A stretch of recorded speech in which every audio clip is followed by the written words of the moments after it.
falar hoje também sobre delírios. O que é delírio?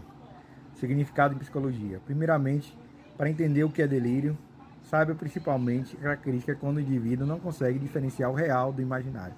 Assim, passa a ter pensamentos e comportamentos que não refletem a realidade. Por exemplo, delírio de perseguição, a pessoa acredita que está sendo traída sem ter qualquer motivo para isso. O estado delirante pode acontecer de diversas formas, ser desencadeado por questão de ordem psiquiátrica ou psicológica. Nesse sentido, uma crise delirante pode advir de experiências traumáticas, aspectos biológicos, uso de droga, dentre outros, que possa de alguma maneira interferir diretamente na consciência. Nesse sentido, o delírio se caracteriza pelo comportamento da pessoa que fortemente acredita em sua ideia, qual desce à toa do mundo real e ainda lhe seja evidenciado o contrário. Desse modo, para você entender o que é delírio, convidamos a você ler esse artigo até o final. Saberá todas as informações como causas, sintomas e tipos e tratamento. O que é delírio? Delírio, para compreender o que é delírio, saiba que se trata de uma alteração mental onde a pessoa apresenta uma visão distorcida sobre o que é real. Sendo isso apresentado de diversas maneiras, como confusão da capacidade mental, alucinações, redução da consciência e outros sintomas relacionados.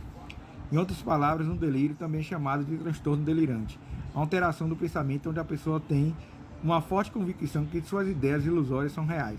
Mesmo que seja comprovado o contrário, a pessoa mantém sua percepção, como por exemplo, acreditar que possui superpoderes. Assim, o delírio pode acontecer tanto de maneira individualizada, de forma pontual, como também pode ser sintoma de diversos transtornos mentais, como por exemplo, psicose, após sofrer uma lesão cerebral ou ingerir álcool em excesso ou droga, dentre outras doenças mentais que requerem tratamento adequado. Tipos de delírio mental. Tipo de delírio, as alucinações não conseguem identificar suas experiências sensoriais são reais ou não. Delírio, a pessoa fica convicta de acontecimento de eventos externos. Delírio 1, altera a capacidade cognitiva e da atenção e da consciência das pessoas afetadas, em sua maioria são idosas. Delírio 1, treme, situação delirante temporária.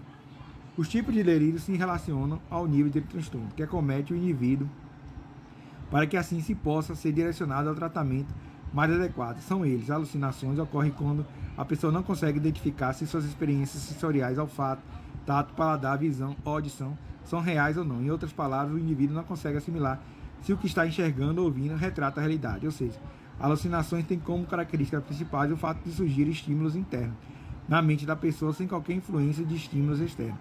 Ainda é importante destacar que as distorções criadas na mente são extremamente reais para a pessoa delirante, de tal modo que acredita fielmente naquilo que é real. Embora para a pessoa que a experiência seja real, pode muitas vezes retratar fatos importantes ou totalmente impossíveis, como por exemplo, a pessoa com alucinação pode ver animais e fala que vê monstros, e ainda ouvir vozes impossíveis de serem ouvidas no momento. Em geral, os delírios com alucinação são sintomas de esquizofrenia e transtorno bipolar. Delírio. Ao passo que o delírio acontece quando a pessoa fica convicta de que acontecimento de eventos externos, que de fato não corresponde à realidade. Por isso, ao contrário das alucinações, o delírio existe estímulos externos. Em resultado, a diminuição da consciência surge pensamentos confusos. Assim, para entender o que é delírio, nesse aspecto, sabe que a visão distorcida da realidade tem relação com os sentimentos e não com os sentidos. Assim, há uma mudança mental com alterações dos seus sentimentos em meio à exposição a algum fator externo, que não foi criado unicamente pelos sentidos. Dentre as principais causas do delírio está, por exemplo, o uso de abusivo de drogas ou álcool, onde a pessoa passa a ter comportamento delirante quando está sob os efeitos alucinógenos. Delírio 1, quando o delírio acomete idosos, chamado de delírio 1, especificamente quando o delírio tem relação com doenças que causam confusão mental, como por exemplo, doenças degenerativas neurológicas, uso de determinados medicamentos, causas biológicas, dentre outras questões relacionadas ao avanço da idade. Sobretudo, delírio 1, que pode ser considerado um sintoma geriátrico, altera a capacidade cognitiva e a atenção e consciência das pessoas afetadas. Em sua maioria são idosos, entretanto, casos mais raros também podem acometer pessoas de qualquer faixa etária. Delírio extremes, que se refere a situação delirante temporária, geralmente relacionada à crise de abstinência de álcool ou droga. Assim, dentre os principais sintomas para entender o que é delírio extremes estão a desorientação, irritabilidade, agressividade, apatia, alucinações, alteração no sono, problemas de memória e tremores. Causa do delírio.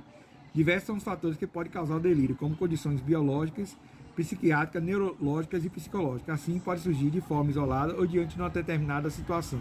Ser sintoma de doenças mentais nesse sentido, para entender o que é delírio, segue uma lista de causas que eles são mais comuns: esquizofrenia, uso de álcool e drogas em excesso, idosos com demência, uso prolongado de determinados medicamentos, pessoas que sofrem psicose, infecções, febre alta, desnutrição, doenças em estado terminal, uso de remédio para dormir, medicamentos que alteram o humor e lesões cerebrais. Tratamento de delírio. Ao ser diagnosticado com delírio, é necessário que o paciente receba acompanhamento médico para identificar as causas desse distúrbio, trabalhar para que ele possa retornar ao estado mental normal. Assim, possivelmente será necessária intervenção psiquiátrica que inclui o uso de medicamentos antipsicóticos, ansiolíticos e antidepressivos, além de um acompanhamento com psicoterapia. Monitoramento dessas medicações e acompanhamento por profissionais de saúde são fundamentais para estabilizar as crises delirantes e garantir a saúde do paciente. Ainda mais sobre a prevenção do delírio, também é importante incluir a administração de medicamentos antipsicóticos, monitoramento de níveis de álcool, alimentação saudável e manejo de crise de ansiedade. Desse modo, o tratamento do delírio pode envolver terapia cognitiva comportamental, além de ajudar no sentimento de raiva, medo e ansiedade associados ao delírio. Contudo, é importante o tratamento ser individualizado para que o paciente, caso é diferente, pode envolver uma combinação de medicamentos, terapia e estratégia de prevenção. Como a psicanálise pode ajudar no tratamento do delírio? Em suma, a psicanálise é uma abordagem terapêutica que, dentre os seus principais objetivos, está ajudar as pessoas a entender e a lidar com seus delírios. Nesse sentido, o tratamento do delírio, o psicanalista terá como foco principal ajudar o paciente a entender as suas experiências internas. Ou seja, o profissional psicanalista usará uma verdade de técnicas para ajudar os pacientes a identificar e trabalhar com seus delírios. Então, a gente vai ajudar ele a entender o delírio dele. Por que ocasionou esse delírio? Por que ele está tendo esse delírio? Então, a gente vai trabalhar isso na psicoterapia psicanalítica. E o delírio é isso.